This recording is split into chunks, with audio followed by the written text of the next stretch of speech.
Y esta mañana en Despierta nos acompañan para hablar de las cosas que realmente nos deberían de importar en este país, el diputado coordinador del Grupo Parlamentario de Morena, Mario Delgado. Mario, hola, bienvenido. Daniel, Muy buenos días. ¿Qué tal? El diputado Juan Carlos Romero Hicks, coordinador del Grupo Parlamentario del PAN. Juan Carlos, también muy buen día, Enrique. ¿Qué tal? Buenos días. Y la diputada del PRI, Dulce María Saure, vicepresidenta de la mesa directiva de la Cámara de Diputados. Dulce. Muy buenos días. Bienvenidos, diputados, gracias por acompañarnos. Quiero empezar con algo que me llama mucho la atención porque se está llevando la atención todos los días y es la mañanera del presidente López Obrador. ¿Qué opinamos todos de la mañanera del presidente López Obrador, Mario? Pues es un ejercicio de comunicación inédito. Yo creo que no es sencillo para un presidente ponerse frente a los medios todos los días, 1, 2 horas. Hay siempre eventos complicados, coyunturales, y ahí está el presidente dando la cara, informando. Es una estrategia novedosa. Hay mucha gente que sigue la mañanera. A mí que me toca viajar por el país, digamos que es la fuente primaria de información de mucha gente. Dulce María. Me parece que es un riesgo creciente. Efectivamente, es un ejercicio novedoso, ha llamado la atención. Sin embargo, no es posible que el presidente opine de todo, sobre todos, sin correr invariablemente un riesgo. El riesgo simple y llanamente de no estar suficientemente informado. O sea, nadie le pide al presidente de la República que conozca sobre todos los temas. Lo que sí le pedimos es prudencia al tratarlos. Y me parece que cada vez en un mayor grado hay imprudencia en las conferencias matutinas del presidente de la República y que es un ejercicio que ya registra rendimientos decrecientes en términos sociales y políticos en el país. Ayer le tocó a usted en la mañanera, diputado Romero. Un despropósito, ahora resulta que soy granjero de bots. En mi vida me hubiera imaginado, ayer les decía a Mario, vamos a legislar contra esta práctica. La mañanera sí es un ejercicio diferente, pero se ha convertido en un ejercicio irresponsable. El presidente está desaprovechando la oportunidad. En lugar de convocar a la unidad, al trabajo compartido, a la reflexión, inventa datos, descalifica a las personas y puede ser un ejercicio muy productivo. Nosotros tenemos que reconocer el respeto a la investidura presidencial y él tiene que respetarse a sí mismo. Y ese respeto implica estudiar el tema, estar informado, ser prudente, ser conciliador y ser propositivo. Entonces, más allá del anecdotario que marca posible agenda durante el resto del día, el ejercicio debe revisarse y debe modificarse. Ahora, ustedes en la Cámara de Diputados también tienen sus temas calientitos. Por ejemplo, el asunto del financiamiento a los partidos políticos. Están en plena discusión del paquete de egresos y ese es un punto que parece que los está atorando en cuanto a sí recortar los recursos de los partidos o no hacerlo. Hay posiciones encontradas. Hay mucha hipocresía en esto, de que siempre salen y dicen que sí están en contra del despilfarro, del uso de los recursos públicos, que se recorte el presupuesto a los partidos, pero nunca han enfrentado una votación. Y este miércoles vamos a tener una votación, ya hay un dictamen que nos costó mucho trabajo sacarlo, prácticamente lo sacaron los diputados de Morena y del PES, todos los demás votaron en contra. Y el miércoles vamos al Pleno con ese dictamen, 50% de disminución en el financiamiento a los partidos políticos, y ahí sí, pues vamos a ver quién es quién, qué dice cada partido, cómo vota, a ver si está a favor o en contra. ¿Ustedes por qué piensan que esto no debe pasar? A ver, le voy a poner una cosa muy sencilla. Para mí esto es un madruguete. Habíamos quedado, y así se había estado trabajando, en un parlamento abierto para analizar una reforma político-electoral, en la cual el financiamiento a las elecciones en general era una parte.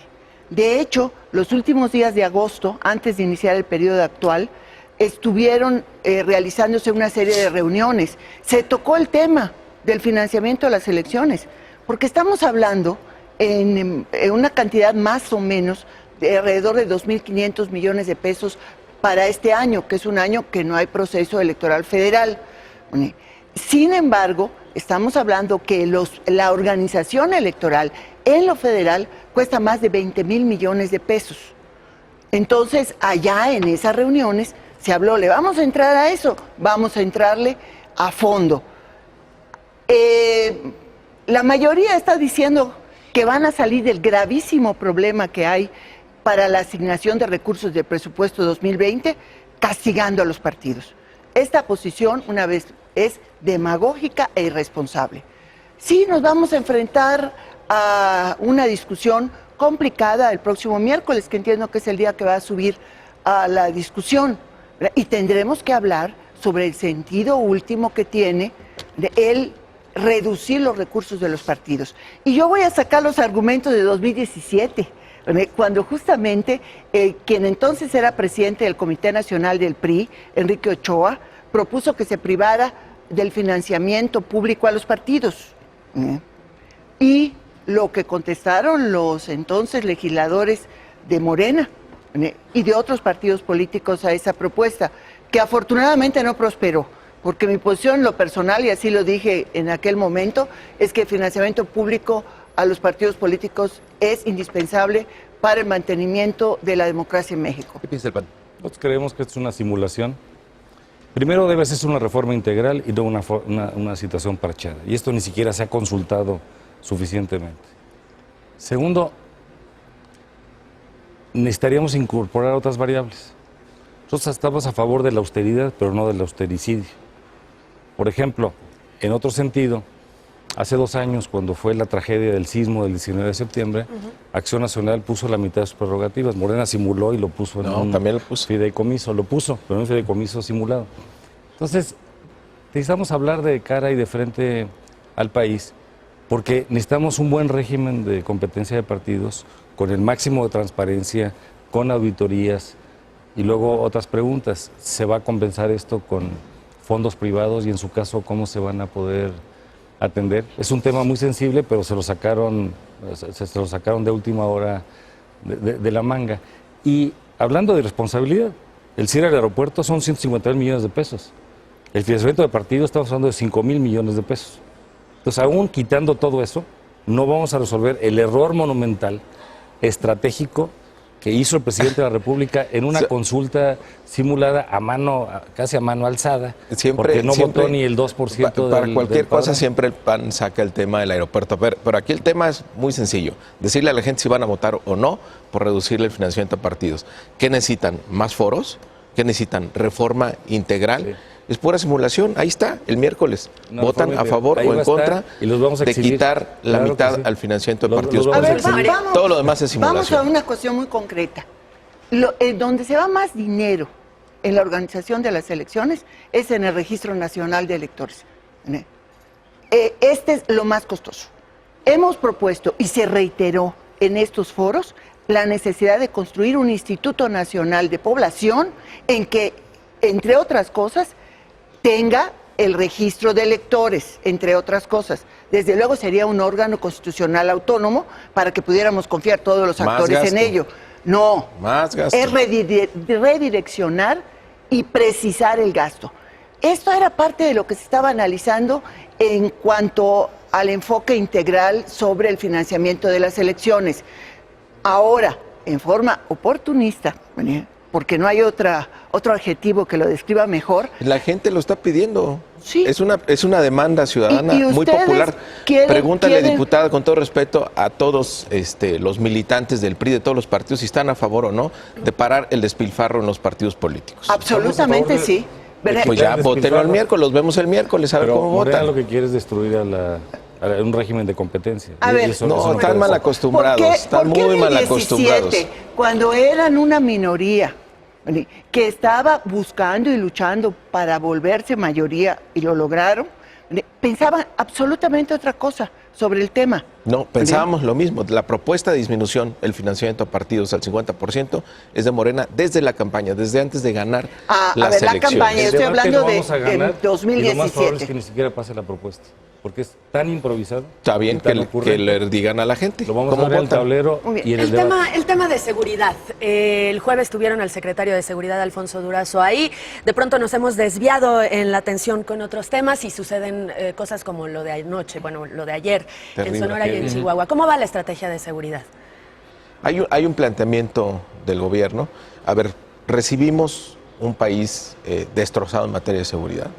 Es una tendencia tremenda, difícil de revertir, donde el gobierno empieza a tomar acciones diferentes. con el apoyo de todos los partidos se construyó la Guardia Nacional, una policía de alcance nacional. Se está integrando de manera apresurada, hay casi ya 60,000 elementos, se pretende llegar a 120,000 elementos el año que entra. Modificamos también la Constitución, el artículo 19, para darle más posibilidades al gobierno de combatir los delitos graves. Hay una inversión social muy importante, sobre todo para los jóvenes, que son víctimas y victimarios en esta ola delictiva. ¿Y qué vemos? Empieza a detenerse esta tendencia tremenda que había en homicidios dolosos, una recta creciente, más o menos se empieza a estabilizar. La estrategia debe empezar a dar resultados a partir del año que entra. Las últimas cifras del 2019 son tremendas, Sí, van son... incluso peor que el 2018. Y lo que va del año está peor todavía. Sí, ¿Cómo pero... va la estrategia de seguridad? El problema es que no hay estrategia. Lo digo con mucho respeto y con mucha preocupación. La seguridad es un tema de Estado con mayúsculas y no debe sesgarse por comentarios de aprovechamiento partidario. ¿Qué pasó el otro día? En la comparecencia el tema era la glosa, no fue una glosa del informe. Yo esperaba que el secretario, y lamentablemente no lo hizo, nos replanteara el tema de la seguridad. Ya nos dijeron lo que no funciona, lo que no les gusta, eso se aprende, se corrige, pero no podemos vivir en el espejo retrovisor del domicilio pasado. Necesitamos mirar hacia el futuro. ¿Qué han hecho los países que han tenido éxito en materia de seguridad? 3 aspectos. Primero, una visión integral. Se necesita construir la paz y la seguridad y la justicia, no combatir la inseguridad. Y eso significa salud, empleo, vivienda, agua, servicios básicos. Segundo, una mejor coordinación del Estado de Derecho. ¿Nunca platicaste esto con Calderón? No tuve la oportunidad de platicarlo con él porque yo estaba en otra función. Es mi aprendizaje como gobernador y como senador, y lo aprendimos juntos, Mario, lo quiero compartir.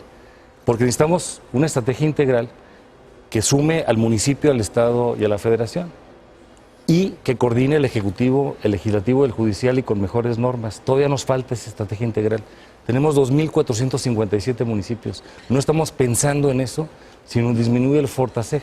Y tercero, el más importante es la participación ciudadana. Lo digo como autocrítica, como un reto que tenemos que construir, porque no puede haber una fuerza de mayor tamaño que la fuerza del Estado mexicano. Y aquí quiero hacer un señalamiento de una gran admiración a las Fuerzas Armadas, porque con polvo, sudor, sangre y lágrimas están exponiendo su vida. Y lo mismo ha ocurrido con algunas de las policías. Pero como país tenemos que reconocer que tenemos que reconstruir y hacer una estrategia integral. No la tenemos todavía. ¿Cómo lo ve su partido? A nosotros nos preocupa profundamente una visión centralista y concentradora del poder, que en el caso de seguridad se manifiesta con un, vamos a decir, menosprecio respecto a los 2 órdenes de gobierno, el estatal y el municipal.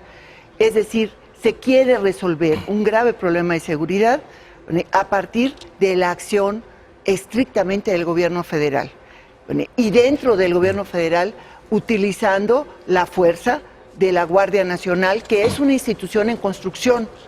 Yo no sería partidaria de cargarle todo a una institución naciente, que además está tratando de fusionar a 3 distintos cuerpos con distintas experiencias. Sin embargo, el presupuesto de 2020 es muy claro.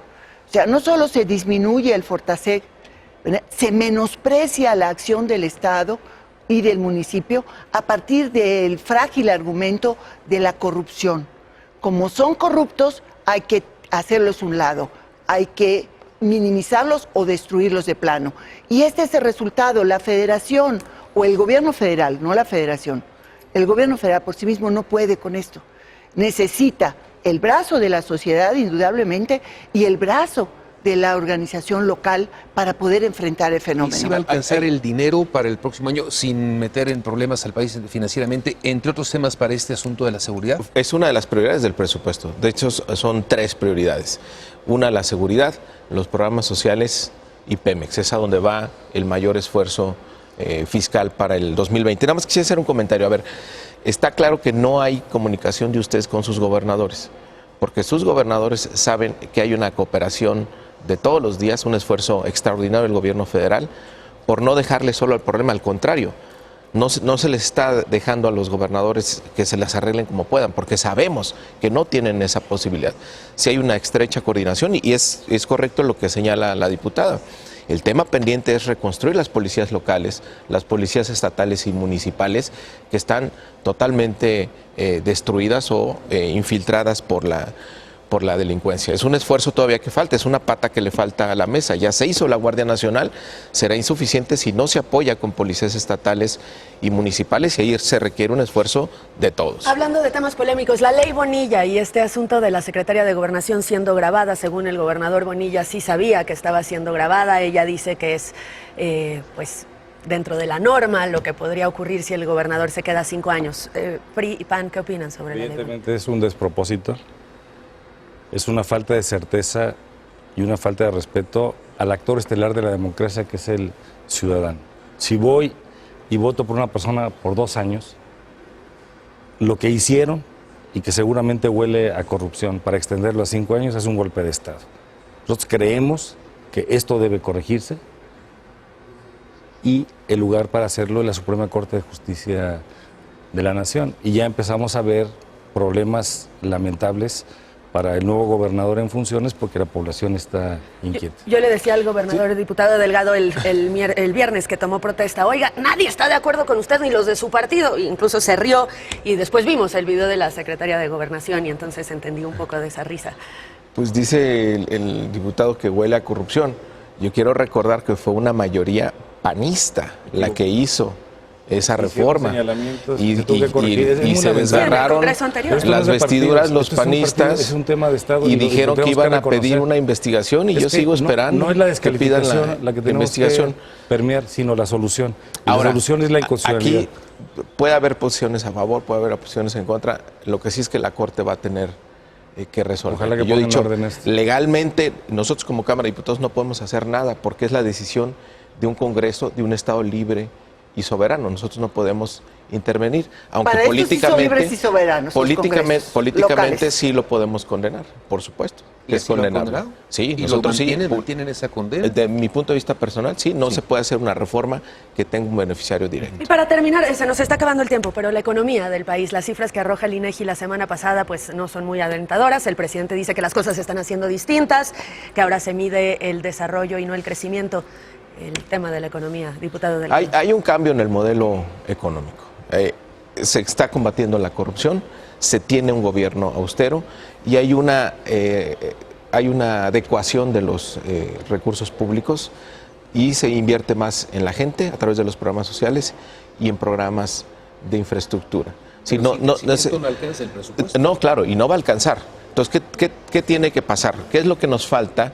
Que es la confianza de la inversión privada. Si vemos los componentes de la demanda agregada, el consumo más o menos va bien, las exportaciones bien jaladas por Estados Unidos, la inversión pública en el primer semestre fue muy lenta, hay que reconocerlo, tiene que ser más, tiene que acelerarse en esta segunda mitad, y falta la confianza en la inversión privada. Y ahí va a ser clave el paquete 2020, donde se mantiene el compromiso de no aumentar impuestos, de mantener el precio de los energéticos en términos reales y no endeudar al país.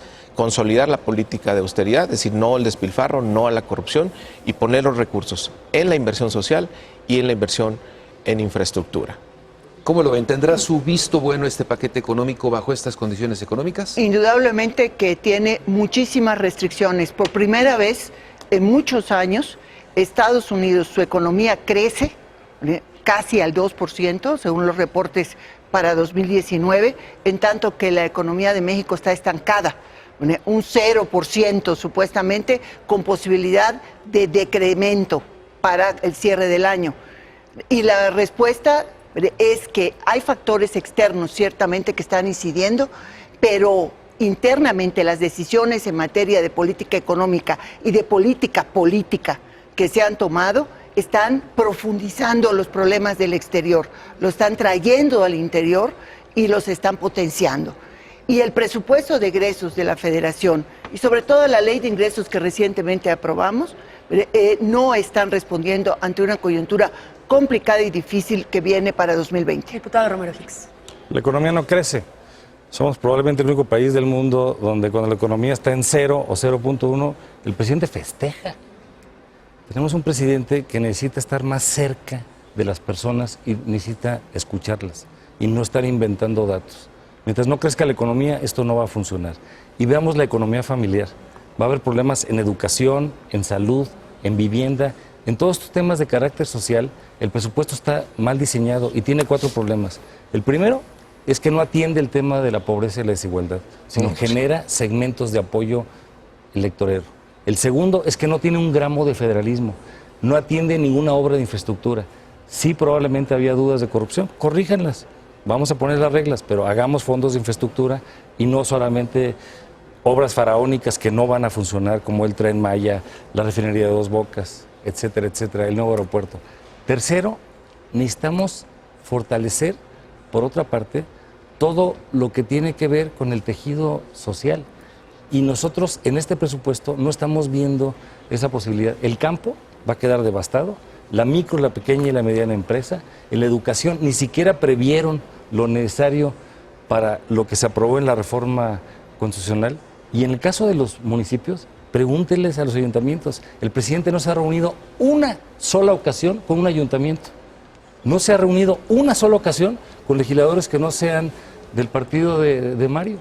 Porque necesitamos colaborar en democracia. Y aprovecho para recordarle al presidente que reiteradamente le hemos pedido citas y ojalá nos veamos pronto, pero para dialogar, no para que nos regañe. Ayer yo fui víctima de esto, de un invento.